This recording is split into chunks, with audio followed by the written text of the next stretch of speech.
ನಿಜ ಹೇಳ್ತೇನೆ, ನನಗೆ ಮತ್ತು ತಮ್ಮನಿಗೆ ಎಂಥ ಜಗಳಿರಲಿಲ್ಲ ಆಯಿತಾ. ನಾವು ಸರಿ ಇದ್ವಿ. ಇದು ಅಮ್ಮನದ್ದು ಒಂದು ಸಂಬಂಧ ಬಂತಲ್ಲ, ಒಂದಲ್ಲ ಅಮ್ಮನಿಗೆ ಒಂದಲ್ಲ, ಒಂದಕ್ಕಿಂತ ಜಾಸ್ತಿ ಸಂಬಂಧ ಉಂಟು. ಎರಡು ನಮಗೆ ಗೊತ್ತುಂಟು, 2-3 ನಮಗೆ ಗೊತ್ತುಂಟು ಯಾವ ಸಂಬಂಧ ಅಂತೇಳಿ. ಅದಕ್ಕಿಂತ ಜಾಸ್ತಿ ಎಂತೆಲ್ಲ ಉಂಟು ಅಂತೇಳಿ ಊರಿನವ್ರಿಗೆ ಗೊತ್ತುಂಟು, ನೋಡಿದವ್ರಿಗೆ ಗೊತ್ತುಂಟು. ಇದು ನನಗೆ ಮತ್ತು ತಮ್ಮನಿಗೆ ನಿಜವಾಗಿ ಸಹ ಎಂಥ ಜಗಳವೇ ಇಲ್ಲ. ಇದು ಮಿಡ್ಲಲ್ಲಿ ಅವರು ಬಂದ್ರಲ್ಲ ಮಾತಾಡುವವರು, ಊರು ಸುತ್ತಲಿಕ್ಕೆ ಹೋಗುವವರೆಲ್ಲ, ಅವರಿಂದಾಗಿ ಇಡೀ ನನ್ನ ಮತ್ತು ತಮ್ಮನ ಜೀವನವನ್ನು ಅಮ್ಮ ಹಾಳು ಮಾಡಿ ಹಾಕಿದರು. ಅವರಿಗೆ ಅವರ ಸಂಬಂಧ ಎಷ್ಟು ಮುಖ್ಯ ಅಂತ ಹೇಳಿದರೆ, ಅವರಿಗೆ ಮಕ್ಕಳೇ ಬೇಡ, ಈಗ ಅವರ ಸ್ವಂತ ಮಕ್ಕಳು ಅಂತೇಳಿ ನೆನಪೇ ಇಲ್ಲ. ಊರಿನವರಿಗೆ ಗೊತ್ತಿಲ್ಲಲ್ಲ, ಅವರು ಯಾವಾಗ ಅವರದ್ದು ಒಂದು ಅರ್ಧ ಕತೆ ಹೇಳ್ತಾರೆ, ಸತ್ಯ ಅಂತೇಳಿ ಎಲ್ಲ ಅಂದ್ಕೊಳ್ತಾರೆ. ಬಾಕಿ ಎಂಥ ಮನೆಯಲ್ಲಿ ಆಗ್ತದೆ ಅಂತೇಳಿ ನಮಗೆ ಅಷ್ಟೇ ಅಲ್ವ ಗೊತ್ತಿರೋದು. ಮನೆಗೆ ಯಾರು ಬರ್ತಾರೆ, ಇವರು ಯಾರೊಟ್ಟಿಗೆ ಹೋಗ್ತಾರೆ, ಇವರು ಯಾರೊಟ್ಟಿಗೆ ಫೋನ್ ಮಾಡ್ತಾರೆ ಅಂತೇಳಿ ಬೇರೆಯವ್ರಿಗೆ ಗೊತ್ತುಂಟಾ? ಇಲ್ಲ. ಮನೆಯಲ್ಲಿ ಯಾರಿರೋದು 24 ಗಂಟೆ ನಾವು, ನಮಗೆ ಮಾತ್ರ ಗೊತ್ತಿರೋದು. ತಮ್ಮ ಮಾತಾಡ್ತೇ ಇರಲಿಲ್ಲ ಅವನ ಜೊತೆ, ಅಮ್ಮನ ಜೊತೆ. ತಮ್ಮನಿಗೆ ಸಹ ಗೊತ್ತುಂಟು, ತಮ್ಮನೇ ನನಗೆ ಹೇಳಿದ್ದು ಈ ಸಂಬಂಧ ಎಲ್ಲ ಉಂಟು ಅಂತೇಳಿ. ನಾನು ಮತ್ತು ತಮ್ಮ ಎಷ್ಟು ಒಳ್ಳೆಯದ್ರಲ್ಲಿ ಇದ್ವಿ. ಅಮ್ಮನಿಗೆ ಕರೆಕ್ಟಾಗಿ ಗೊತ್ತುಂಟು ಎಲ್ಲಿ ಎಂತ ಮಾಡಿದರೆ ಅವರ ಸಂಬಂಧ ಹಾಳು ಮಾಡಲಿಕ್ಕೆ ಆಗ್ತದೆ ಅಂತೇಳಿ. ಅವರಿಗೆ ಅಷ್ಟೇ ಆಸೆ ಇರೋದು. ಅವರು ನನ್ನ ಹತ್ರ ಫಸ್ಟಿಗೆ ನನಗೆ ತಮ್ಮನ ಹತ್ರ ಜಗಳ ಮಾಡಿಸಲಿಕ್ಕೆ ನೋಡಿದರು, ನಾನು ಒಪ್ಪಲಿಲ್ಲ. ಆದರೆ ತಮ್ಮನಿಗೆ ಸ್ವಲ್ಪ ಬುದ್ಧಿ ಕಡಿಮೆ ಅಲ್ವಾ, ಅವನಿಗೆ ಅಷ್ಟು ದೊಡ್ಡದಾಗಿ ಆಲೋಚನೆ ಮಾಡೋಷ್ಟು ಬುದ್ಧಿ ಇಲ್ಲ. ಆವಾಗ ಅವನು ಬೇಗ ಒಪ್ಪಿದ, ನನ್ನ ಎದುರು ಹೋಗಬೇಕು ಅಂತ ಹೇಳುವಾಗ ಎಲ್ಲ ಒಪ್ಪಿದ. ನನ್ನ ಮನೆ ಹಾಳು ಮಾಡಿದ್ರಲ್ಲ, ಅವ್ರಿಗೆ ಗೊತ್ತುಂಟು, ದೇವರಿಗೆ ಗೊತ್ತುಂಟು. ಅದಕ್ಕೆ ದೇವರವರಿಗೆ ಮಕ್ಕಳೇ ಕೊಡಲಿಲ್ಲ. ಈಗ ನನ್ನ ಮನೆ ಹಾಳು ಮಾಡಿ ಅವರು ಒಂದು ಸಲ ಆದರೂ ಎಲ್ಲರೂ ಒಗ್ಗಟ್ಟಲ್ಲಿ ಜೀವನ ಮಾಡಬೇಕು ಅಂತ ಯಾರಾದರೂ ಆಲೋಚನೆ ಮಾಡಿದಾರ? ಇಲ್ಲ. ಮನೆ ಹಾಳು ಮಾಡಲಿಕ್ಕೆ ಮಾತ್ರ ಆಲೋಚನೆ ಮಾಡಿತ್ತು. ಆದರೂ ನಾವು ಒಗ್ಗಟ್ಟಲ್ಲಿದ್ದರೆ ಅವರಿಗೆ ಬೇಕಾದಾಗೆ ಉಪಯೋಗ ಮಾಡಲಿಕ್ಕೆ ಆಗೋದಿಲ್ಲಲ್ಲ. ಅದಕ್ಕೆ ಇವಾಗ ನನ್ನನ್ನು ಅವರಿಗೆ ಉಪಯೋಗ ಮಾಡಲಿಕ್ಕೆ ಆಗೋದಿಲ್ಲ ಅಂತ ಗೊತ್ತುಂಟು, ಹಾಗಾಗಿ ನನ್ನ ಎದುರು ಹೋಗ್ತಿದ್ದಾರೆ. ಅಮ್ಮನನ್ನಾದರೂ ಉಪಯೋಗ ಮಾಡಲಿಕ್ಕೆ ಸುಲಭ ಉಂಟಲ್ಲ ಅವರಿಗೆ. ಅಮ್ಮನಿಗೆ ದುಡ್ಡಿನ ಆಸೆ ತೋರಿಸ್ತಾರೆ, ಅದು ಸೊಸೈಟಿಯದ್ದು ಲೋನು ಅದು ಇದೆಲ್ಲ ತೆಗೆದು ಕೊಡ್ತಾರೆ. ಅವರು ಒಂದೇ ಜಾಯಿಂಟ್ ಅಕೌಂಟಲ್ಲಿ ಅವರು ದುಡ್ಡು ತೆಗೆದು ಕೊಡೋದು, ಮತ್ತು ಇವರೇ ಕಟ್ಟೋದು ದುಡ್ಡೆಲ್ಲ. ಮತ್ತು ಸಾರಿ ಸೀರೆ ಅದು ಇದೆಲ್ಲ ತೆಗೆದು ಕೊಡ್ತಾರೆ. ಅಮ್ಮನಿಗೆ ಒಳ್ಳೆ ಆಸೆ ಕೊಡಿಸ್ತಾರೆ, ದುಡ್ಡಿಂದು ಬಟ್ಟೆಯದೆಲ್ಲ ಆಸೆ ಕೊಡಿಸ್ತಾರೆ. ಮತ್ತು ಎಂಥ ಸಾರಾಯಿ ಅದರದ್ದೆಲ್ಲ ಆಸೆ ಕೊಡಿಸ್ತಾರೆ. ಮತ್ತು ಲಾಸ್ಟಿಗೆ ಅಮ್ಮ ಅವರ ಸ್ವಂತ ಮಕ್ಕಳೆದುರು, ಅಮ್ಮನಿಗೆ ಸಹ ಅಷ್ಟು ಬೋಧ ಇಲ್ಲ, ಅವರಿಗೆ ಮಕ್ಕಳು ಮುಖ್ಯ ಅಂತೇಳಿ ಇಲ್ಲ. ಅವರಿಗೆ ಯಾರು ಅವರಿಗೆ ದುಡ್ಡು ಕೊಡ್ತಾರೆ, ಸಾರಾಯಿ ಕೊಡ್ತಾರೆ, ಅವರು ಮಾತ್ರ ಅವರಿಗೆ ಮುಖ್ಯ, ಮಕ್ಕಳು ಬೇಡ ಅವರಿಗೆ. ನಾನೆಲ್ಲಾದರೂ ಅವರಿಗೆ ಸಾರಾಯಿ ತಂದು ಕೊಡೋದಿಲ್ಲ. ನಾನು ಹೇಳೋದು, ನೀವು ಸಾರಾಯಿ ಕುಡಿಬೇಡಿ, ಎಂತಕ್ಕೆ ಆರೋಗ್ಯ ಹಾಳು ಮಾಡ್ತಾರೆ, ನಿಮಗೆ ಶುಗರ್ ಉಂಟಲ್ಲ, ಸಾರಾಯಿ ಎಲ್ಲ ಕುಡಿಬೇಡಿ ಅಂತೆಲ್ಲ ಅವತ್ತು ಹೇಳ್ತಿದ್ದೆ. ಸ್ವೀಟೆಲ್ಲ ತಿನ್ನಬೇಡಿ, ಸಾರಾಯಿ ಕುಡಿಬೇಡಿ, ಪಾಯಸ ಎಲ್ಲ ತಿನ್ನಬೇಡಿ, ಅದು ಒಳ್ಳೆಯದಲ್ಲ. ಅದೆಲ್ಲ ಅವರಿಗೆ ಕೇಳಿದರೆ ಅದು ಆಗೋದಿಲ್ಲ ಅವರಿಗೆ. ಅಮ್ಮನಿಗೆ ನಾನು ಆ ಥರ ಎಲ್ಲ ಹೇಳಿದರೆ ಅವರಿಗೆ ಅದು ಇಷ್ಟ ಆಗೋದಿಲ್ಲ. ಅವರಿಗೆ ಎಂತ ಬೇಕು ಅದನ್ನೇ ಮಾಡಬೇಕು. ಇವಾಗ ನಾನು ಹೇಳ್ತಾ ಇದ್ದೆ, ಈ ಥರ ಹಣ್ಣೆಲ್ಲ ತಿನ್ನಬೇಕು, ಈ ಥರ ಎಲ್ಲ ಕುಡಿಬಾರ್ದು, ಇದು ಪಾಯಸ ಮತ್ತು ಸ್ವೀಟ್ಸ್ ಎಲ್ಲ ಕುಡಿಬಾರ್ದು, ಚಾಕ್ಲೇಟ್ ಎಲ್ಲ ತಿನ್ನಬಾರ್ದು, ಶುಗರ್ ಉಂಟಲ್ಲ ಅಂತೇಳಿ. ಅವರಿಗೆ ಅದೆಲ್ಲ ಇಷ್ಟವಾಗೋದಿಲ್ಲ. ನಾನು ಕುಡಿದ್ರೆ ಎಂತ ಆಗ್ತದೆ, ಸಾಯಲಿಕ್ಕಿಲ್ಲ ಹಾಗೆಲ್ಲ ಹೇಳ್ತಾರೆ. ಮತ್ತು ಎಷ್ಟು ಅಂತೇಳಿ ಹಾಗೆ ಸಾರಾಯಿ ಎಲ್ಲ ಕುಡಿಯುವಾಗ ನಾನು ಹೇಳ್ತೇನೆ, ಎಂತಕ್ಕೆ ಸಾರಾಯಿ ಕುಡಿಯೋದು ಅಂತ. ನೀವು ನೋಡಬೇಕು, ಇಷ್ಟಿಷ್ಟು ಬಾಟಲ್ ಉಂಟು, ಅದು ಲೋಕಲ್ ಸಾರಾಯಿ ಇಲ್ವಾ, ಅದರದ್ದು ಇಷ್ಟಿಷ್ಟು ಬಾಟಲ್ ಮನೆಯಲ್ಲಿ, ನಿಮಗೆ ಬೇಕಾದರೆ ಫೋಟೋಸ್ ಹಾಕ್ತೇನೆ ನಾನು. ಅಷ್ಟು ಬಾಟಲ್ ಉಂಟು ಸಾರಾಯಿಯದ್ದು. ಇದಕ್ಕೆ ನನಗೇನಿಲ್ಲ, ಕುಡ್ದು ಮತ್ತು ಈಗೆಲ್ಲ ಎಂತ ಅನ್ಯಾಯ ಮಾಡೋದು, ಎಂತ ಇದು. ಅವರು ಇರ್ತಾರೆ ಗಂಡಸರು, ಊರಿನ ಎಲ್ಲರಲ್ಲ, ನಂಗೆ ಗೊತ್ತುಂಟು ಯಾರು ಅಂತೇಳಿ. ಅವ್ರು ಇರ್ತಾರೆ, ಅವರೆಂತ ಯಾವಾಗಲೂ ಬಂದು ಅವರಿಗೆ ಎಂತ ಇದು ಮಾಡ್ತಾರೆ, ರಕ್ಷಣೆ ಕೊಡ್ತಾರಾ? ಅವರಿಗೆ ಹೇಗಿದ್ರೆ ಹೆಂಡತಿ ಬೇಡ ಅವರಿಗೆ, ಇದು ಅವರಿಗೆ ಬೇರೆಯವರ ಹೆಂಡತಿ ಅಷ್ಟು ಬೇಕಾದ್ರೆ ಅವರಿಗೆ ಮುಂಚೆ ಮದುವೆ ಆಗಲಿಕ್ಕೆ ಏನಾಯಿತು, ಮುಂಚೆ ಮದುವೆ ಆಗಿ ಮಕ್ಕಳು ನೋಡೋದಪ್ಪ, ಸುಮ್ಮನೆ ಬೇರೆಯವರನ್ನು ಮದುವೆ ಆಗೋದು. ಅವರು ನನ್ನ ಅಪ್ಪನ ಜೀವನವನ್ನು ಹಾಳು ಮಾಡಿದರು. ಹೇಗಾದರೂ ಅಲ್ಲಿ ಹೋಗಿ ತೋಟದಲ್ಲಿ ಹೋಗಿ ಎಂತ 3/4 ಗಂಟೆ 1 ಗಂಟೆ ಎಲ್ಲ ಭಯಂಕರ ಮಾತಾಡೋದು, ಮನೆ ಹತ್ರ ಬಂದು ಮನೆಗೆಲ್ಲ ಬರೋದು. ಅವಾಗೆಲ್ಲ ನಾವು ಚಿಕ್ಕವರಲ್ಲ, ನಮಗೆಂತ ಗೊತ್ತಿರಲಿಲ್ಲ. ಅಪ್ಪನನ್ನು ಕುಡಿಯುವಾಗೆ ಮಾಡಿದ್ದ ಅವರು. ಆಮೇಲೆ ಎಂತೆಲ್ಲ ಊಟಕ್ಕೆಲ್ಲ ಹಾಕಿ ಕೊಡ್ತಾಯಿದ್ರು. ಸತ್ಯ, ಇದು ಮೈಲ್ ತುತ್ತುಂಟಲ್ಲ, ಅದನ್ನು ಇದು ಮಾಡಿ ನೀರು ಮಾಡಿ ಅಪ್ಪನ ಊಟಕ್ಕೆ ಹಾಕಿ ಕೊಡ್ತಾಯಿದ್ರು. ನನಗೆ ಏನೂ ಡೌಟ್ ಇಲ್ಲ, ನನ್ನನ್ನು ಸಹ ನಾಳೆ ನನಗೆ ಸಹ ಇದು ಊಟಕ್ಕೆ ವಿಷ ಹಾಕಿ ಕೊಟ್ಟರು, ನನಗೇನು ಇದ್ದಿಲ್ಲ. ಅದಕ್ಕೆ ನಾನು ಕಂಪ್ಲೇಂಟ್ನಲ್ಲಿ ಸಹ ಬರೆದಾಕಿದ್ದೇನೆ, ನಾನೆಲ್ಲಾದರೂ ಸತ್ತರೆ ಅವರು ವಿಷ ಹಾಕಿ ಕೊಟ್ಟೆ ಕಾರಣ ಅಂತೇಳಿ ಬರೆದಾಕಿದ್ದೇನೆ, ಕಂಪ್ಲೇಂಟ್ನಲ್ಲಿ ಮೊದಲೇ ಬರೆದಾಕಿದ್ದೇನೆ. ಸತ್ಯ ಹೇಳ್ತಿದ್ದೇನೆ ನಾನು. ಅದು ಮೈಲ್ ತುತ್ತುಂಟಲ್ಲ, ಅದನ್ನು ನೀರು ಮಾಡಿ ತೋಟದಿಂದ ಮೈಲ್ತು ತರೋದು, ನೀರು ಮಾಡಿ ಅಪ್ಪನ ಊಟಕ್ಕೆ ಹಾಕಿ ಕೊಡೋದು. ಸ್ವಲ್ಪ ಹೊತ್ತಿಗೆ ಅವರಿಗೆ ಲೂಸ್ ಮೋಷನು ವಾಂತಿ ಎಲ್ಲ ಬರ್ತಾಯಿತ್ತು. ಚಿಕ್ಕದಿರುವಾಗ ನಮಗೆಂತ ಗೊತ್ತಾಗ್ತದೆ. ನನಗೆ ಹೇಳಲಿಕ್ಕಿಲ್ಲ ಆಯಿತು ಇದೆಲ್ಲ ವಿಷಯ, ಎಂತಕ್ಕೆ ಮನೆಯ ವಿಷಯ ಎಲ್ಲ ಹೇಳೋದು ಅಂತೇಳಿ. ಬಟ್ ಎಂತ ಮಾಡೋದು, ಈಗ ನನಗೆ ವಿಷ ಆಗ್ತಾರಂತೆಲ್ಲ, ಆವಾಗ ಹೇಳಲೇಬೇಕಾಗ್ತದೆ. ನನಗೇನಿಲ್ಲ, ಸತ್ತರೆ ಹೋಗ್ತದೆ ಆಚೆ. ಈ ಥರ ಜೀವನ ಮಾಡಿ ಬದುಕಿಸಿ ಎಂತಾಗಬೇಕು. ಅಲ್ಲಿ ಅಮ್ಮನಿಗೆ ಸ್ವಂತ ಮಕ್ಕಳನ್ನು ಬಿಟ್ಟು ಆ ಗಂಡಸರೊಟ್ಟಿಗೆ ಸೇಲೆ ಮಾಡೋದೇ ಭಯಂಕರ ಇದಲ್ವಾ ಅವರಿಗೆ. ಸುಮ್ಮನೆ ಮಕ್ಕಳು ಅಂತೇಳಿ ಮಕ್ಕಳು ಒಂದು ಮನಸ್ಸಿನ ನೆಮ್ಮದಿ ಹಾಳು ಮಾಡಿ ಹಾಕ್ತಾರೆ. ಈಗ ನಾನು ಇಷ್ಟೊತ್ತಿಗೆ ನಾನೆಲ್ಲ ಕೆಲಸ ಹುಡುಕಿಕೊಂಡು ಇದು ಮಾಡಬೇಕಿತ್ತು, ಕೆಲಸಕ್ಕೆ ಟ್ರೈನಿಂಗ್ ಅದೆಲ್ಲ ಮಾಡಬೇಕಿತ್ತು. ಆದರೆ ಇವಾಗೆಂತ, ನಾನು ಮಾಡ್ತಾ ಇರೋದು ಕೋರ್ಟಿದ್ದು ಕೆಲಸ ಮಾಡ್ತಾ ಇದ್ದೇನೆ. ಎಂತ ಹೇಗೆ ಕಂಪ್ಲೇಂಟ್ ಕೊಡೋದು, ಹಾಗೆ ಹೀಗೆ ನಾನು ಹೇಗೆ ಬದುಕುದು ಅದರ ಬಗ್ಗೆ ಇದು ಮಾಡ್ತಾ ಇದ್ದೇನೆ. ಇದೆಲ್ಲ ಬೇಕಾ ನಿಜವಾಗಿ ಸಹ? ಅವರೊಂದು ನಿಜವಾಗಿ ಒಂದು ಒಳ್ಳೆ ಅಮ್ಮ ಆಗಿರ್ತಿದ್ರೆ ಅವರು ನನಗೆ ಕೆಲಸ ಸಿಗಲಿಕ್ಕೆ ಸಪೋರ್ಟ್ ಮಾಡ್ತಿದ್ರ, ಇಲ್ಲ ಈ ಥರ ಕೋರ್ಟಿಗೆ ಅರಿಲಿಕ್ಕೆ ಸಪೋರ್ಟ್ ಮಾಡ್ತಿದ್ರ? ನನಗೆ ಈಗ ಸಹ ಹೆದರಿಕೆ ಆಗ್ತದೆ ಊರಿಗೆ ಬರೋದು ಅಂತ ಹೇಳುವಾಗ. ಯಾರು ಅವರದ್ದು ಗಂಡಸರು ನನಗೆ ಗೊತ್ತಿಲ್ಲ, ಅವರಿಗೆ ಎಷ್ಟು ಜನ ಗಂಡಸರದ್ದು ಸಪೋರ್ಟ್ ಉಂಟಂತೇಳಿ. ಯಾರು ಅವರಿಗೆ ಎಂತ ಮಾಡಿ ನನಗೆ ಎಂತಾದರೂ ಮಾಡ್ತಾರಂತೆ ನನಗೆ ಹೆದರಿಕೆ ಆಗ್ತದೆ. ಆದರೆ ಸಹ ಬರೋದು ಬದುಕೋದು. ಇಷ್ಟೊಂದು ಕರುಣೆ ಇಲ್ಲದ ಅಮ್ಮನನ್ನು ನಾನು ಇದುವರೆಗೆ ನೋಡಿರ್ಲಿಕ್ಕಿಲ್ಲ ಆಯಿತಾ. ಅವ್ರು ಅಂದ್ಕೊಳ್ಳೋದು ಅಡುಗೆ ಮಾಡಿ ಹಾಕದಿದ್ದರೆ ಅವರೆಂಥದೋ ಸಾಧನ ಮಾಡಿದ್ರು ಅಂತೇಳಿ. ನೋಡ್ತಿರ್ತಾರಲ್ಲ ದೇವರು, ಎಷ್ಟಾದರೂ ಸಹ ಎಷ್ಟು ದಿನ ಹಾರಾಡ್ಬೋದು ಹೀಗೆಲ್ಲ ಮಾಡಿ.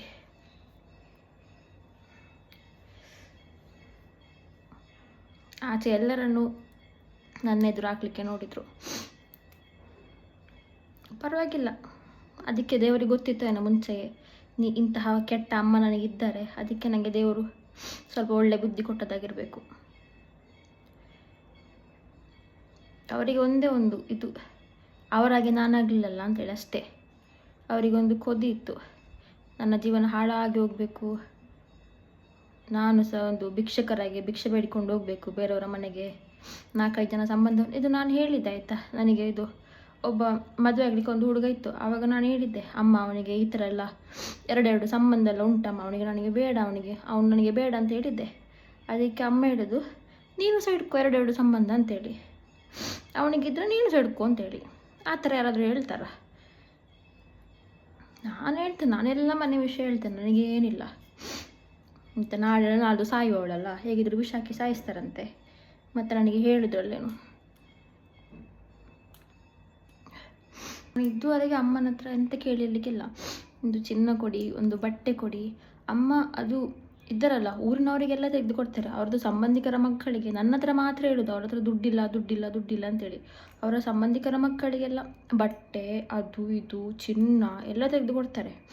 ನನಗೆ ಮಾತ್ರ ಒಂದು 10 ರೂಪಾಯಿದಂತ ತೆಗೆದು ಕೊಡೋದಿಲ್ಲ. ಆದರೆ ಸಹ ನಾನು ಬೇಕಂತೇಳಿ ಹಾಗೆ ಅಂತ ಹೇಳೋದಿಲ್ಲ. ಇದೀಗ ಬಂದು ಅವರದ್ದು ಇದು ಸಂಬಂಧಿರೋರ ಜೊತೆಗೆ ಸಹ ನಾನು ಸೇಲೆ ಮಾಡಿ ಮಾತಾಡು ಅಂತ ಹೇಳಿದರೆ ನಾನು ಹೇಗೆ ಮಾತಾಡೋದು? ನಾನೊಂದು ಹುಡುಗಿ ಅಲ್ವಾ, ನನಗೊಂದು ಏಸಿಗೆ ಅಂತ ಆಗೋದಿಲ್ಲ ಹಾಗೆ ಮಾತಾಡಲಿಕ್ಕೆ ಅಲ್ಲ. ಅವರೆಲ್ಲ ಬಾಕಿ ಇದ್ದವರೆಲ್ಲ ಇದು ಕಾರ್ಯಕ್ರಮ ಎಲ್ಲ ಆಗುವಾಗ ಅದು ಬೇರೆ ಅಲ್ಲಿ ಹೋಗ್ತೇವಲ್ಲ, ಎಲ್ಲ ಮುಟ್ಲಿಕ್ಕೆ ಬರ್ತಾರೆ ಆಯಿತಾ. ಇವರದ್ದು ಎಂಥ ರೆಸ್ಪಾನ್ಸೇ ಇಲ್ಲ. ಈಗ ಒಂದು ದಿನ ನನಗೆ ತಲೆತಿರುಗಿ ಬಿದ್ದಿದ್ದೆ ಎಂತ ಇದು ಅವರದ್ದು ಅಜ್ಜಿ ಮನೆಯದು ಒಂದು ಇದರಲ್ಲಿ. ಆವಾಗ ಇದಕ್ಕೆ ಬಂದಿದ್ದರು ಮುಟ್ಲಿಕ್ಕೆ, ಹೇಗೆ ಒಟ್ರಾಸಿ ಬಂದಿದ್ದರು. ಇವರಿಗೆ ಬೋಧವೇ ಇಲ್ಲ ಅಮ್ಮನಿಗೆ, ಮುಟ್ಟಿದರೆ ಬಿಡ್ಲಿ ಅಂತೇಳಿ. ಹಾಗೆ ಯಾರಾದರೂ ಮಾಡ್ತಾರಾ? ಮನೆ ಒಕ್ಕಲಿಗೆ ಬರಲಿಲ್ಲ. ಅದಕ್ಕೆ ನಾನು ಹೇಳಿದ್ದೆ, ನಿಮ್ಮದು ಅವನು ಸಂಬಂಧದವ ಬರ್ತಾನಾದರೆ ನಾನು ಮನೆ ಒಕ್ಕಲಿಗೆ ಬರೋದಿಲ್ಲ ಅಂತ ಹೇಳಿದ್ದೆ. ನನಗೆ ಎಸಿ ಆಗ್ತದೆ ಅವನೊಟ್ಟಿಗೆ ನಿಮ್ಮ ಎದುರು ನಿಲ್ಲಲಿಕ್ಕೆ. ನನಗೆ ಗೊತ್ತಿಲ್ಲ ಅವನು ನಿಮ್ಮನ್ನು ಆಲೋಚನೆ ಮಾಡಿ ಇದು ಮಾಡ್ತಾನಿಲ್ಲ, ನನ್ನನ್ನು ಆಲೋಚನೆ ಮಾಡಿ ಅವನು ಇದು ಮಾಡ್ತಾನಂತ ನನಗೆ ಗೊತ್ತಿಲ್ಲ. ಸೊ ನಾನು ಬರೋದಿಲ್ಲ ಅಂತ ಹೇಳಿದ್ದೆ. ಅವನು ಬರ್ತಾನಂದರೆ ನಾನು ಬರೋದಿಲ್ಲ ಅಂತೇಳಿ. ಅಮ್ಮ ಹೇಳಿದರು, ಅವನನ್ನು ನಾನು ಕರೆಯದೆ ಬಿಡಲಿಕ್ಕೆ ಆಗೋದಿಲ್ಲ ಅಂತೇಳಿ. ಅಂದರೆ ಅವರಿಗೆ ಎಂತ ಮುಖ್ಯ? ಅವರಿಗೆ ಮಕ್ಕಳಿಗಿಂತ ಅವನೆಲ್ಲ ಮುಖ್ಯ. ಮತ್ತೆಂತಕ್ಕೆ ನಾವು ಬರಬೇಕು ಮನೆ ಒಕ್ಕಲಿಗೆ?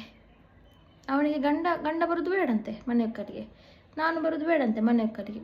ಬಟ್ ಅವರಿಗೆ ಅವ್ರ ಸಂಬಂಧ ಇದ್ದವರು ಇದ್ದಾರಲ್ಲ, ಅವರು ಬೇಕಂತೆ ಮನೆ ಒಕ್ಕಲಿಗೆ ಬರಲಿಕ್ಕೆ.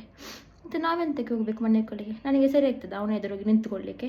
ನನಗೆ ಒಂಥರ ಅವನ ಅಮ್ಮನನ್ನು ಹಾಗೆ ನೋಡುವಾಗ ಅವನಿಗೆ ನನ್ನನ್ನು ಹೇಗೆ ನೋಡ್ತಾನಂತ ನನಗೆ ಗೊತ್ತಾಗ್ತದ? ನೀವು ಈಗೆಲ್ಲ ಯಾರೆಲ್ಲ ಅಂದ್ಕೊಳ್ತೀರಲ್ಲ ಅವರೆಲ್ಲ ನಾನು ಸುಮ್ಮನೆ ಹೇಳುದು ಅಂತೇಳಿ ಅವರಿಗೆ ಸಂಬಂಧ ಉಂಟಂತೇಳಿ. ಒಂದು ನಿಮಗೆ ಒಂದು ಇಷ್ಟು ನನಗೆ ವಿಷ ಹಾಕುವಷ್ಟು ಟೈಮ್ ಉಂಟಲ್ಲ, ಅದೇ ಟೈಮಲ್ಲಿ ಒಂದು ನೀವು ಹೋಗಿ ನೋಡಿ ಅವರದ್ದು ಫೋನ್ ರೆಕಾರ್ಡಿಂಗ್. ಅವರು ಒಂದು 4 ಜನರ ಹತ್ರ ಕೇಳಿ ನೀವು, ಹೌದಾ ಉಂಟಾ ಅವರಿಗೆ ಸಂಬಂಧ, ಅವ್ರು ಹೀಗೆಲ್ಲ ಮಾಡ್ತಾರಾ ಅಂತೇಳಿ ಕೇಳಿ. ಆವಾಗ ನಿಮಗೆ ಗೊತ್ತಾಗ್ತದೆ ನಾನು ಹೇಳೋದು ಸತ್ಯವ ಸುಳ್ಳ ಅಂತೇಳಿ. ಅವರಿಗೆ ನಿಜವಾಗಿ ಅವರಿಗೆ ಮಕ್ಕಳ ಮೇಲೆ ಅವ್ರು ಇದುವರೆಗೆ ನನ್ನ ಮೇಲೆ ಪ್ರೀತಿ ಉಂಟು ಅಂತೇಳಿ ನಾಟಕ ಮಾಡಿದ್ದಷ್ಟೇ. ಹೊರಗಿನವರು ಊರಿನವ್ರು ಎಂತ ಅಂದ್ಕೊಳ್ತಾರೆ ಅಂತ ಅಷ್ಟೇ ಹೊರತು, ಇಲ್ಲದಿದ್ದರೆ ನಿಜವಾಗಿ ಪ್ರೀತಿ ಇಲ್ಲ ಅಂತ ನನಗೆ ಇವಾಗಲೇ ಗೊತ್ತಾಗೋದು. ಇದುವರೆಗೆ ನನಗೆ ಸಹ ಗೊತ್ತಿರಲಿಲ್ಲ. ಇವಾಗ ತಮ್ಮನೊಟ್ಟಿಗೆ ಮಾತಾಡ್ತಿದ್ದಲ್ಲ, ಅದಕ್ಕೆ ಅವರಿಗೆ ಎಂತ ಮಾಡಲಿಕ್ಕೆ ಆಗ್ತಿರಲಿಲ್ಲ ನನ್ನ ಮೇಲೆ, ಅವನೊಬ್ಬ ಇದ್ದಾನೆ ಅಂತೇಳಿ. ಇವಾಗ ತಮ್ಮ ಆ ಸೈಡಿಗೆ ತಿರುಗಿದಲ್ವಾ, ಆವಾಗ ಎಲ್ಲ ಬಣ್ಣ ಬಯಲಾಗ್ತದೆ. ಅವರು ಎಂತೆಲ್ಲ ಮಾಡಬೇಕಂತೆಲ್ಲ ಆಸೆ ಇತ್ತು ಮನಸ್ಸಲ್ಲಿ, ಅದೆಲ್ಲ ಮಾಡ್ತಿದ್ದಾರೆ ನನಗೆ. ನಿಮಗೆ ಗೊತ್ತಿಲ್ಲ ಮನೆಯದು ಪರಿಸ್ಥಿತಿ ಅಂತೇಳಿ ಗೊತ್ತಿಲ್ಲ. ನಿಮಗೆ ಗೊತ್ತಾಗಲಿಕ್ಕೆ ಸಹ ಇಲ್ಲ, ಅದು ಹೆಣ್ಣು ಮಕ್ಕಳಿಗೆ ಮಾತ್ರ ಗೊತ್ತಾಗ್ಬೋದು. ಗಂಡು ಮಕ್ಕಳಿಗೆ ಗೊತ್ತಾಗುತ್ತದೆ ಹೇಗೆ, ನಮ್ಮ ಥರ ಕಷ್ಟಪಟ್ಟರಲ್ವ ಗೊತ್ತಾಗೋದು. ನನಗೆ ಹೇಗಿದ್ರು ದೇವರು ಒಳ್ಳೆಯದು ಮಾಡ್ತಾರೆ. ಇದುವರೆಗೆ ನನ್ನ ಕೈಯೇ ಬಿಡಲಿಲ್ಲ. ವಿದ್ಯಾಭ್ಯಾಸ ಒಳ್ಳೆ ಕೊಟ್ಟಿದ್ದಾರೆ, ಬುದ್ಧಿ ಸಹ ಒಳ್ಳೆ ಕೊಟ್ಟಿದ್ದಾರೆ, ಕೆಲಸ ಸಹ ಒಳ್ಳೆ ಕೊಟ್ಟಿದ್ದಾರೆ. ವಿಷ ಹಾಕಿದರೆ ಮನುಷ್ಯರಾಗಬೇಕಷ್ಟೇ ಹೊರತು ದೇವರೇನು ಹಾಗೆ ಮಾಡಿ ಕೊಡಲಿಕ್ಕಿಲ್ಲ. ಹಾಗೆ ಬೇಗ ಸತ್ತರೆ ಸಹ ನಾನು ಸ್ವರ್ಗಕ್ಕೆ ಹೋದನು, ನನಗೇನು ಇದ್ದಿಲ್ಲ. ಸತ್ತರೆ ಅಂತೂ ಇಂತೂ ನಿಮ್ಮ ಹೆದರಿಕೆಯಿಂದೆಲ್ಲ ಬದುಕಬೇಕಂತಿಲ್ಲಲ್ಲ. ನಿಮ್ಮ ಹಾಗೆಯಲ್ಲಿ ಯಾವಾಗಲೂ ಟಾರ್ಚರ್ ಮಾಡಿಕೊಂಡು ಬೇಡದ್ದೆಲ್ಲ ಮಾತಾಡಿಕೊಂಡು ಎಸಿಗೆ ಆಗುವಂಥದ್ದೆಲ್ಲ ಕೇಳಿ ನಾನು ಬದುಕಬೇಕಂತಿಲ್ಲಲ್ಲ. ಈ ಥರ ಎಲ್ಲ ಬೇಡದ ಮಾತೆಲ್ಲ ಕೇಳಿ ಬದುಕೋದಕ್ಕಿಂತ ಸಾಯೋದೇ ಒಳ್ಳೆಯದು. ಹಾಗೆಂತೇಳಿ ನಾನಂತೂ ಸೂಸೈಡ್ ಮಾತ್ರ ಸಾಯಲಿಕ್ಕಿಲ್ಲ. ನಾನು ಸತ್ತರೆ ಮಾತ್ರ ಯಾರಾದರೂ ನಾನು ಕೊಲೆ ಮಾಡಿದ್ದೆ ಆಗಿರಬೇಕಲ್ಲ. ನನ್ನ ಅಪ್ಪ ಬೇರೆ ಯಾರನ್ನಾದರೂ ಮದುವೆ ಆಗಿರ್ತಿದ್ರೆ ಈಗ ಆರಾಮದಲ್ಲಿ ಚಂದ ಮಾಡಿ ಇರ್ತಿದ್ರು. ಅವರ ಹೆಂಡತಿಯಲ್ಲಿ ಅವರನ್ನು ಚಂದ ಮಾಡಿ ನೋಡಿಕೊಳ್ತಾ ಇದ್ರು. ಹೀಗೆ ಅವರ ಹೆಂಡತಿ ಇದು ಸೇಡೆ ಮಾಡಿಕೊಂಡು ಬೇರೆಯವರ ಗಂಡನೊಟ್ಟಿಗೆ ಹೋಗ್ತಿರ್ಲಿಲ್ಲ. ನನ್ನ ಅಪ್ಪನ ಜೀವನ ಅಷ್ಟು ಒಳ್ಳೆ ಇರ್ತಿತ್ತು, ಒಳ್ಳೆ ಮನೆ ಸಹ ಇತ್ತು. ಏನು ಒಳ್ಳೆ ಮನೆ ಇಲ್ಲದೆ ಏನು ಬಿಡಲಿಲ್ಲ ಅವರನ್ನು. 30 ವರ್ಷ ಮನೆಯಲ್ಲಿ ಇಟ್ಟುಕೊಳ್ಳಿಲ್ವ. ಇವರು ಕುಡಿದು ಬೈತಿದ್ರು. ಯಾಕೆಂತಿದ್ರೆ ಅಲ್ಲಿ ಅವರು ಸೀತಾರಾಮ ಅವನಿದ್ದಾರಲ್ಲ, ಅವನೆಲ್ಲ ಹಿಂದಿನಲ್ಲೇ ಬಂದು ಮಾತಾಡ್ತಿದ್ದ, ಸೇಲೆ ಮಾಡಿಕೊಂಡೆಲ್ಲ ಮಾತಾಡ್ತಿದ್ದ. ಅದಕ್ಕೋಸ್ಕರ ಅವರು ಬೈತಿದ್ದದಷ್ಟೇ. ನಮಗೆ ಚಿಕ್ಕದಿರುವಾಗ ನಮಗೆ ಒಂದು ಬೈಲಿಲ್ಲ, ಹೊಡಲಿಲ್ಲ ಅಪ್ಪ ಇದುವರೆಗೆ ಸಹ. ಅಪ್ಪ ಅಮ್ಮನಿಗೆ ಸಹ ಹೊಡಿಲಿಲ್ಲ. ಆದರೆ ಇವರು ಮಾತ್ರ ಹೇಳಿಕೊಂಡು ಹೋಗೋದು ಹೊಡೆದಿದ್ದಾರೆ ಅಂತ. ಬೇಕಿದ್ರೆ ತಮ್ಮನಿಗೊಂದು ಇದ್ದಿಲ್ಲ ಎಂತ, ಅವನಿಗೊಂದು ಎಂತ ಹುಚ್ಚನಾಗೆ ಆಗಿ ಹೋಗಿದ್ದಾನೆ ಅಂತ ನನಗೆ ಒಂದು ಡೌಟ್. ಅವನು ಹುಚ್ಚನಾಗೆ ಆಗಿದ್ದಾನೆ. ಇಲ್ಲದ್ರೆ ಅಪ್ಪ ಇದುವರೆಗೆ ಅಮ್ಮನಿಗೆ ಹೊಡೆದಿರ್ಲಿಕ್ಕಿಲ್ಲ. ಅಮ್ಮನೇ ಅಪ್ಪನಿಗೆ ಹೊಡೆದು ರಕ್ತ ಎಲ್ಲ ಬಂದು ಅಪ್ಪ ಆಸ್ಪತ್ರೆಗೆ ಅಡ್ಮಿಟ್ ಆದ್ದು. ಈಗ ತಮ್ಮ ಹೇಳೋದು ಅಪ್ಪ ಅಮ್ಮನಿಗೆ ಹೊಡೆದಿದ್ದಾರೆ ಅಂತೇಳಿ. ಹಾಗಿದ್ರೆ ಅವನಿಗೆ ಎಂಥದ್ದು ಮಾನಸಿಕತೆಗೆ ಆಗಿರ್ಬೋದು ತಮ್ಮನಿಗೆ. ಇಲ್ಲದ್ರೆ ಯಾಕೆ ಅವನು ಸುಳ್ಳು ಹೇಳ್ತಾನೆ ಅಪ್ಪ ಅಮ್ಮನಿಗೆ ಹೊಡೆದು ಅಂತೇಳಿ? ಸರಿ ಇದ್ದವ್ರು ಯಾವತ್ತಾದರೂ ಸುಳ್ಳು ಹೇಳ್ತಾರ? ಸರಿ ಮನುಷ್ಯತ್ವ ಇದ್ದವ್ರು ಯಾವತ್ತಾದರೂ ಸುಳ್ಳು ಹೇಳ್ತಾರ? ಇಲ್ಲ. ನನ್ನ ಪ್ರಕಾರ ಮಾನಸಿಕವೇ ಆಗಿದೆ ಅವನಿಗೆ. ಸುಳ್ಳು ಹೇಳುವಷ್ಟು ಇದು ಬಂದಿದೆ ಅಂತಿದ್ರೆ ಮಾನಸಿಕವೇ ಆಗಿದೆ. ಹಾಗೆ ಅದೇ ಇವಾಗ ಅಪ್ಪ ಯಾವತ್ತಿದ್ರೂ ತಮ್ಮನಿಗೆ ಒಂದು ದಿನ ಹೊಡೆದಿರ್ಲಿಕ್ಕಿಲ್ಲ. ನನಗೆ ಸಹ ಒಂದು ದಿನ ಸಹ ಅಪ್ಪ ಒಂದು ಸೂಳೆ ಅಂತೆಲ್ಲ ಕರೆದಿರ್ಲಿಕ್ಕೆ ಇಲ್ಲ. ಆದರೆ ಅಮ್ಮನೇ ನನ್ನನ್ನು ಕರೆದದ್ದು ಸೂಳೆ ಅಂತೇಳಿ. ಹಾಗಿದ್ರೆ ನೀವೊಂದು ಆಲೋಚನೆ ಮಾಡಿ. ಚಿಕ್ಕದಿರುವಾಗ ಅಂತ ನನಗೆ ಗೊತ್ತಿರಲಿಲ್ಲ ಯಾವ ಥರ ಅವ್ರದ್ದು ಇದೆಲ್ಲ ಇತ್ತು ಅಂತೇಳಿ. ನನಗೆ ಒಂದು ಮಾತ್ರ ಗೊತ್ತಿತ್ತು, ಅವನು ಯಾವಾಗಲೂ ಮನೆಗೆ ಬರ್ತಿದ್ದ. ಮತ್ತು ಅದೊಂದು ನನಗೆ ಸರಿ ಗೊತ್ತುಂಟಾಯ್ತಾ, ಅಷ್ಟೊಂದು ಗೊತ್ತುಂಟು. ಅವನು ಕಡಿಮೆ ಜನ ಏನಲ್ಲ. ಅವನೇ ಹೇಳಿದ್ದು, ಸೀತಾರಾಮಜ್ಜನೇ ಹೇಳಿದ್ದು ಅಮ್ಮನಿಗೆ ಇದು ಅಪ್ಪನಿಗೆ ಎಂತ ಮೈಲು ತುತ್ತನು ಇದು ಮಾಡಿ ಅಪ್ಪನ ಪದಾರ್ಥಕ್ಕೆ ಹಾಕು. ಮತ್ತು ಸೀತಾರಾಮ ಮತ್ತು ಅಮ್ಮ ಅವರಿಬ್ಬರು ಹೋಗ್ತಿದ್ರು ಎಲ್ಲಿಗೆ ಒಂದು ಕಡೆ ಹೋಗುದಾಯ್ತಾ. ಅಲ್ಲಿಂದ ಅಂತ ಹುಡಿ ಸಿಗ್ತದೆ. ಆ ಹುಡಿಯನ್ನು ತಂದು ಅಪ್ಪನ ಇದಕ್ಕೆಲ್ಲ ಹಾಕೋದು. ಅಪ್ಪನ ಮದ್ದುಂಟಲ್ಲ, ಅಪ್ಪನ ಊಟ ಉಂಟಲ್ಲ, ಅದಕ್ಕೆಲ್ಲ ಹಾಕಿ ಕೊಡೋದು. ನನಗೆ ಸಿಗ ಮಾಡ್ತಿರ್ಬೋದು, ಗೊತ್ತಿಲ್ಲ, ನನಗೆ ಹೇಳಲಿಕ್ಕಾಗೋದಿಲ್ಲ. ಹಾಗೆ ಮಾಡ್ತಿದ್ರು. ಅದು ನನಗೆ ಗೊತ್ತುಂಟು ಚಿಕ್ಕದಿರುವಾಗ, ನಾನು ನೋಡಿದ್ದೇನೆ ಅಮ್ಮ ಮಾಡುವಾಗ. ನಾನು ಹೇಳಲಿಕ್ಕಿಲ್ಲ ಇದನ್ನೆಲ್ಲ. ಮತ್ತು ನಾನು ಎಲ್ಲಾದರೂ ಸತ್ತರೆ, ಅವರು ನನಗೆ ವಿಷ ಹಾಕಿ ಕೊಟ್ಟು ನಾನು ಸತ್ತರೆ, ಆವಾಗ ಯಾರಿಗೆ ಸಹ ಗೊತ್ತಾಗೋದಿಲ್ಲಲ್ಲ ಹೀಗೆಲ್ಲ ಆಗಿದೆ ಅಂತೇಳಿ. ಅದಕ್ಕೆ ನಾನು ಹೇಳೋದು, ಹೀಗೆ ಮಾಡ್ತಿದ್ರು ಅವರಿಬ್ಬರು. ಮೈಲು ತುತ್ತು ಹೇಗೆಂತಿದ್ರೆ ಅದು ಇದುಂಟಲ್ಲ ಪಾತ್ರೆ, ಗ್ಯಾಸಲ್ಲಿ ಮೈಲು ತುತ್ತು ಒಂದಿಷ್ಟು ಚಿಕ್ಕ ಪೀಸ್ ಹಾಕಿ ಅದಕ್ಕೆ ನೀರು ಹಾಕಿ ಅದನ್ನು ಮಿಕ್ಸ್ ಮಾಡಿ ಸಾರಾಯದ್ದು ಒಳಗೆ ಹಾಕೋದು. ಮತ್ತು ಊಟ ಪದಾರ್ಥ ಅದಕ್ಕೆಲ್ಲ ಮಿಕ್ಸ್ ಮಾಡಿ ಹಾಕೋದು. ಆವಾಗ ಇದಾಗ್ತದೆ, ತಲೆ ವಾಂತಿ ಬರೋದು, ಲೂಸ್ ಮೋಷನು ಅದೆಲ್ಲ ಆಗ್ತದೆ. ಚಿಕ್ಕದರಿಗೆ ನನ್ನ ಕಣ್ಣಾರೆ ನೋಡಿದ್ದೇನೆ, ಯಾವಾಗಲೂ ಮಾಡ್ತಾಯಿದ್ರು, ನಾನು ನೋಡಿದ್ದೇನೆ. ಸೊ ಸೊ ನಾನೆಲ್ಲಾದರೂ ಸತ್ತರೆ ಇದನ್ನೊಂದು ಪೊಲೀಸ್ನವರಿಗೆ ತೋರಿಸಿ ಆಯಿತಾ. ಅಲ್ಲ, ಅವ್ರ ಹತ್ರ ಹೇಳಿದೆ ನಾನು, ಪೊಲೀಸ್ನವ್ರ ಹತ್ರ ಈ ಥರ ಎಲ್ಲ ಮಾಡ್ತೇನೆ. ಪೊಲೀಸ್ನವರೇ ಹೇಳಿದ್ದಾರೆ ಸಹ, ಎಲ್ಲಾದರೂ ಅವಳಿಗೆ ವಿಷ ಹಾಕಿ ಕೊಟ್ಟರೆ ಅವಳ ಹೊಟ್ಟೆಯಿಂದ ತೆಗೆದು ನಾವು ಅವಳಿಗೆ ನ್ಯಾಯ ಕೊಡ್ತೇವೆ ಅಂತ ಹೇಳಿದ್ದಾರೆ. ಅದೊಂದು ದೊಡ್ಡ ವಿಷಯ ಅಲ್ಲ. ಅಂದರೆ ಈಗ ಬಾಕಿದ್ದವರು ಅವರಿಗೆ ಸಪೋರ್ಟ್, ವಿಷ ಹಾಕೋರಿಗೆ ಸಪೋರ್ಟ್ ಮಾಡೋರು ಇದ್ದಾರಲ್ಲ, ಅವರಿಗೆ ಒಬ್ಬರಿಗೆ ವಿಷಯ ಸಿಗಲಿಕ್ಕಿಲ್ಲಲ್ಲ, ಯಾರಾದರೂ ಕೊಟ್ಟರಲ್ಲ ವಿಷಯ ಸಿಗೋದು. ಆವಾಗ ನೀವೊಂದು ಇದೊಂದು ಇರಲಿ ಅಂತ ಪ್ರೂಫಿಗೆ ಅಷ್ಟೆ. ನನ್ನ ಜೀವನ ಹಾಳು ಮಾಡಿದವರನ್ನು, ನನ್ನನ್ನು ಹೀಗೆ ನರಕ ಬರಿಸುವವರನ್ನು ನಾನು ಯಾಕೆ ಸುಮ್ಮನೆ ಒಳ್ಳೇದು ಮಾಡಿ ದೇವರಾಗೆ ನೋಡಿಕೊಳ್ಬೇಕು? ಇಷ್ಟು ದಿನ ನನಗೆ ಗೊತ್ತಿತ್ತು, ಇದು ನನಗೆ ತುಂಬ ವರ್ಷದಿಂದಲೇ ಗೊತ್ತಿತ್ತು. ನಾನು ಇದುವರೆಗೆ ಹೇಳಲಿಲ್ಲ ಯಾರ ಹತ್ರ ಸಹ. ಯಾಕೆ ಹೇಳಿಲ್ಲ ಅಂತಿದ್ರೆ, ಎಂತಕ್ಕೆ ಸುಮ್ಮನೆ ಹೇಳೋದು, ನನಗೆ ಎಂಥ ಕಾರಣ ಇರಲಿಲ್ಲ ಹೇಳಲಿಕ್ಕೆ. ನನ್ನಷ್ಟಕ್ಕೆ ನಾನು ಜೀವನ ಮಾಡ್ತಿದ್ದೆ. ಇವಾಗ ನನ್ನ ಜೀವನ ಹಾಳು ಮಾಡಿದರೆ, ನನಗೀಗ ನರಕ ಕೊಟ್ಟರೆ ನಾನು ಹೇಳಿದ್ರೆ ತಪ್ಪೆಂತ ಉಂಟು? ನಾನು ಅನ್ಯಾಯ ಮಾಡಲಿಲ್ಲ ಯಾರಿಗೆ ಸಹ. ಅದು ಅನ್ಯಾಯ ಮಾಡಿದ್ದನ್ನು ಹೇಳ್ತಾ ಇದ್ದೇನಷ್ಟೇ. ನಾನು ಹೊಡಿಲಿಲ್ಲ ಯಾರಿಗೆ ಸಹ. ನಾನು ಹೊಡೆದದ್ದನ್ನು ತೋರಿಸಿದ್ದಷ್ಟೇ ವಿಡಿಯೋದಲ್ಲಿ, ನೋಡಿ ನನಗೆ ಈಗ ಹೊಡಿತಿದ್ದಾರೆ ಅಂತೇಳಿ. ನಾನು ಅನ್ಯಾಯ ಸಹ ಮಾಡಲಿಲ್ಲ, ಇದು ವಿಷ ಸಹ ಹಾಕಲಿಲ್ಲ ಯಾರಿಗೆ ಸಹ. ನಾನು ಹೇಳ್ತಿರೋದಷ್ಟೇ, ನೋಡಿ ಈ ಥರ ವಿಷ ಹಾಕಿದ್ದಾರೆ ಅಂತೇಳಿ. ಅವರಿಗೆ ಸಂಬಂಧವೇ ಅಷ್ಟು ಮುಖ್ಯ. ಅವರಿಗೆ ಗಂಡ ಬೇಡ ಇದ್ದು ಮಕ್ಕಳು ಬೇಕು. ಕಾರ್ತಿಕ ಇದ್ದಾನಲ್ಲ, ಅವನನ್ನು ಈಗ ನೋಡಿಕೊಳ್ತಾರೆ ಒಂದಿಷ್ಟು. ಈಗ ನಾನಿವಾಗ ಗ್ರಾಮಲ್ಲಿ ಹಾಕೊಳ್ಳೋರಿಗೆ, ನಾನೊಂದು ಯಾರಾದರೂ ವಿಷ ಹಾಕಿ ಸಾಯುವಲ್ಲರಿಗೆ ತಮ್ಮನ ಕಾರ್ತಿಕನ ಮೇಲೆ ಭಯಂಕರ ಪ್ರೀತಿ ಇರ್ಬೋದು. ಆಮೇಲೆ ಅವರದ್ದು ಕೂಡ ಶುರುವಾಗ್ತದೆ, ಫೋನಲ್ಲಿ ಅವರದ್ದು ಸೇಲೆ ಕಟ್ಟಲಿಕ್ಕೆಲ್ಲ ಶುರುವಾಗ್ತದೆ. ಆಮೇಲೆ ಕಾರ್ತಿಕ್ ಎಂತ ಮಾಡ್ತಾನೆ ಗೊತ್ತುಂಟು, ಅವನಿಗೆ ಫೈಟ್ ಮಾಡಲಿಕ್ಕೆ, ಅವನಿಗೆ ನನ್ನನ್ನು ಫೈಟ್ ಮಾಡಲಿಕ್ಕೆ ಮಾತ್ರ ಅವನಿಗೆ ಧೈರ್ಯ ಇರೋದು, ಒಣ ಧೈರ್ಯ ಇರೋದು. ನಾನು ಸ್ವಲ್ಪ ಪಾಪ ಇದ್ದೇನಲ್ಲ, ಅದಕ್ಕೆ ಅವನಿಗೆ ಭಯಂಕರ ಒಣ ಧೈರ್ಯ ನನ್ನ ಮೇಲೆ. ನಾನೆಂತ ಮಾಡೋದಿಲ್ಲ ಅಂತ ಗೊತ್ತುಂಟು. ನನಗೆ ಕೆಟ್ಟದ್ದು ಮಾಡಿ ಅಭ್ಯಾಸ ಇಲ್ಲ, ನನಗೆ ವಿಷ ಹಾಕಿ ಅಭ್ಯಾಸ ಇಲ್ಲ, ನನಗೆ ಹೊಡೆದ ಅಭ್ಯಾಸ ಇಲ್ಲ, ಅದು ಕಾಲು ಕತ್ತಿಯಲ್ಲೆಲ್ಲ ಕಡ್ದ ಅಭ್ಯಾಸ ಇಲ್ಲ. ಅಮ್ಮನಿಗೆ ಅದೆಲ್ಲ ಉಂಟು, ಅವನಿಗೆ ಅಮ್ಮನದ್ದು ಹೆದರಿಕೆ ಉಂಟು, ಅಮ್ಮಗೆ ಕಡಿತಾರೆ ಅಂತೆಲ್ಲ ಹೆದರಿಕೆ ಉಂಟು. ನಾನು ಹಾಗೆಂತ ಮಾಡೋದಿಲ್ಲಲ್ಲ, ಅದಕ್ಕೆ ಅವನಿಗೆ ಒಂದು ಒಣ ಧೈರ್ಯ, ನಾನೆಂತ ಮಾಡೋದಿಲ್ಲ ಅಂತೇಳಿ, ಪಾಪ ಅಂತೇಳಿ. ಹಾಗೆ ಅವನು ನನ್ನ ಮೇಲೆ ಈಗ ಆಕ್ರಮಣ ಮಾಡಲಿಕ್ಕೆ ಬರ್ತಿದ್ದಾನೆ. ಅದು ಅಮ್ಮನ ಎದುರು ಹೋಗಲಿ ಅಂತ ಅವನಿಗೆ ಹೆದರಿಕೆ ಆಗೋದಿಲ್ವ? ಅವನಿಗೆ ಹೆದರಿಕೆ ಉಂಟು, ಅವನ ಊಟದಲ್ಲಿ ವಿಷ ಹಾಕ್ತಾರೆ ಅಂತ ಅವನಿಗೆ ಹೆದರಿಕೆ ಉಂಟು, ಅವನಿಗೆ ಹೊಡಿತಾರೆ ಅಂತೇಳಿ ಹೆದರಿಕೆ ಉಂಟು, ಅಮ್ಮ ಹೊಡಿತಾರೆ ಅಂತೇಳಿ. ಅದಕ್ಕೆ ಅವನ ಅಮ್ಮನ ಎದುರು ಹೋಗೋದಿಲ್ಲ, ಅಷ್ಟು ಧೈರ್ಯ ಇಲ್ಲ ಅವನಿಗೆ, ಹೆದರು ಬುಕ್ಲ. ನನ್ನ ಎದುರು ಮಾತ್ರ ಅವನು ಬರ್ತಾನೆ. ಅದೇ ಬೇರೆ ಸಂಬಂಧಿಕರಿದ್ದಾರಲ್ಲ ಚೇತನ್ ಅವರು ಅಮ್ಮನ ಎದುರು ಹೋಗೋದಿಲ್ಲ. ಅವರಿಗೆ ಪ್ರಯೋಜನ ಉಂಟಲ್ವ, ಇದು ಲೋನಿಗೆ ಸೈನ್ ಹಾಕ್ತಾರೆ, ಮತ್ತು ಅವರಿಗೆ ಎಂತೆಲ್ಲ ತೆಗೆದು ಕೊಡ್ತಾರೆ. ನಮ್ಮ ಹೊಟ್ಟೆ ಕಟ್ಟಿ ಆದ್ರೆ ಸಹ, ನನ್ನ ಸ್ವಂತ ಮಕ್ಕಳ ಹೊಟ್ಟೆ ಕಟ್ಟಿ ಆದ್ರೆ ಸಹ ಅವರು ಬೇರೆಯವರ ಅವರ ಮಕ್ಕಳಿಗೆಲ್ಲ ತೆಗೆದು ಕೊಡ್ತಾರೆ, ತಾಯಿ ಮನೆಯ ಮಕ್ಕಳಿಗೆ. ಅದಕ್ಕೆ ಈಗ ತಾಯಿ ಮನೆಯವರು ಅವರೆಲ್ಲ ಅವರ ಎದುರು, ಅಮ್ಮನ ಎದುರು ಹೋಗೋದಿಲ್ಲ. ಅವರಿಗೆ ದುಡ್ಡಿನ ಆಸೆ ಉಂಟಲ್ವಾ, ಮೇಯ್ನಾಗಿ ದುಡ್ಡಿನ ಆಸೆ ಉಂಟು ಅವರಿಗೆ. ಅಮ್ಮ ದುಡ್ಡು ಕೊಡ್ತಾರೆ, ಕಟ್ಟಿ ದುಡ್ಡು ಕೊಡ್ತಾರೆ ಅಲ್ಲಿ ಅವರಿಗೆ. ಅದಕ್ಕೋಸ್ಕರ ಅಮ್ಮನ ಎದುರು ಅವರು ಹೋಗೋದಿಲ್ಲ, ನನ್ನ ಎದುರು ಮಾತ್ರ ಬರ್ತಾರೆ ಅವರು. ನಾನಾದರೆ ಸತ್ಯ ಮಾತಾಡ್ತೇನಲ್ವಾ, ಅದಕ್ಕೆ ಸತ್ಯ ಮಾತಾಡೋರಿದ್ದರೆ ಯಾವತ್ತಿದ್ರು ಹೀಗೆ ಅಲ್ವಾ ಆಗೋದು. ನನ್ನನ್ನು ಕೊಲೆ ಮಾಡಿದರೆ ನಾನು ಸುಮ್ಮನೆ ಬಿಡಲಿಕ್ಕಿಲ್ಲ. ಕೊಲೆ ಆಗಿಯಾದರೂ ಬಂದು ಉಪದ್ರ ಮಾಡ್ತಾನೆ.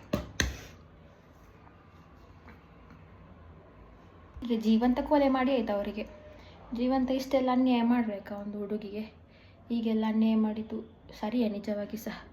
ಈಗ ನಾನು ನನ್ನ ಕರಿಯರ್ ಬಗ್ಗೆ ಆಲೋಚನೆ ಮಾಡಬೇಕು. ಕರಿಯರ್ ಅಂದರೆ ಎಂತ, ನನ್ನ ಕೆಲಸದ ಬಗ್ಗೆ ಆಲೋಚನೆ ಮಾಡಬೇಕಿತ್ತು ನಾನು. ಯಾವ ಥರ ಸರ್ಟಿಫಿಕೇಟ್ ಮಾಡೋದು, ಯಾವ ಥರ ಜಾಬ್ ಹುಡುಕೋದು, ಯಾವುದಕ್ಕೆಲ್ಲ ಅಪ್ಲೈ ಮಾಡಬೇಕು. ಇಷ್ಟೊತ್ತಿಗೆ ನನಗೆ ಡಿಸೆಂಬರಲ್ಲಿ ನನಗೆ ಕೆಲಸ ಸಿಗುವಂಥದ್ದು. ಇವರು ಈ ಥರ ಇದೆಲ್ಲ ಜಗಳ ಮಾಡಿ, ಹೊಡೆದು, ಬೇರೆಯವ್ರ ಹತ್ರ ಬೇಡದಲ್ಲೇ ಹೇಳಿ, ವಿಷಾಕಿ ಅಂತೆಲ್ಲ ಹೇಳಿ, ಎಂತೆಲ್ಲ ಲೈನೆಲ್ಲ ಕಟ್ ಮಾಡಿ, ಕರೆಂಟೆಲ್ಲ ಕಟ್ ಮಾಡಿ, ಇದೆಲ್ಲ ಬೇಕಾ ಅವರಿಗೆ? ಅವರಿಗೆ ಈ ಥರ ಮಾಡಬೇಕಾ ನಿಜವಾಗಿ ಸಹ?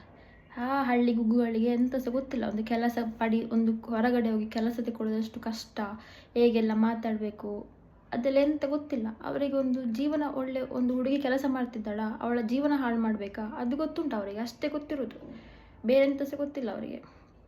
ಈಗ ಅವರಿಗೆ ಸಪೋರ್ಟ್ ಮಾಡೋರು 1,000 ಜನ ಇರ್ಬೋದು.